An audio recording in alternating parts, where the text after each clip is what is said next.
2 গজ কাপড়ে 40 ইঞ্চি পর্যন্ত লম্বা সেলোয়ার তৈরি করব। প্রথমে এদিকে 6 ইঞ্চি বাদ দিয়ে 40 ইঞ্চির চিহ্ন দিলাম। 40 ইঞ্চি এই নিচে এটা ভাঁজ দিয়ে সেলাই দেব।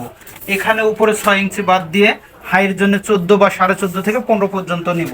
নিয়ে এই কোমরের জন্য এই পাশে 12 ইঞ্চি নিলাম, এই পাশে এটা নিচ্ছি 8 ইঞ্চি। এই দিক দিয়ে মার্জিন দিলাম 8 ইঞ্চি। এখন মুহুরি নিয়েছি এখানে নিলাম 7 ইঞ্চি। 7 ইঞ্চি নিয়ে আমি যদি এদিক দিয়ে এইভাবে শেপটা টানি তাহলে আমার এইটা কাটা পড়ে। অতএব এটা না কাটে এখান থেকে একটু হালকা কম্প্রোমাইজ করে নিলাম, এই দিক দিয়ে নিলাম। এটা হলেই হয়ে যাবে ইনশাল্লাহ। এটা আমি আলাদা করে কাটবো না, এই জায়গাটা কাটে এখান থেকেই আমি হলো এটা যদি ভাঁজ দিয়ে এইভাবে সেলাই দিই, এই যে চিহ্ন দিলাম এখান থেকে টিকাবো, এইভাবে দিয়ে কেটে নিলেই হবে ইনশাল্লাহ। এই এই যে বাস। আর এটা হলো কোমরের জন্য। আমরা যদি এভাবে 2 ভাঁজ 4 পার্ট করি, তবে অবশ্যই মনে রাখতে হবে ভাঁজটা এদিকে একটা থাকবে, এদিকে যদি ভাঁজ রাখেন কোমরের 4টে জয়েন হবে।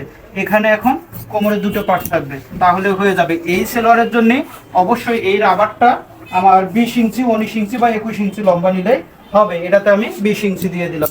এটা হলেই আমার সেলোয়ার হয়ে যাবে ইনশাল্লাহ।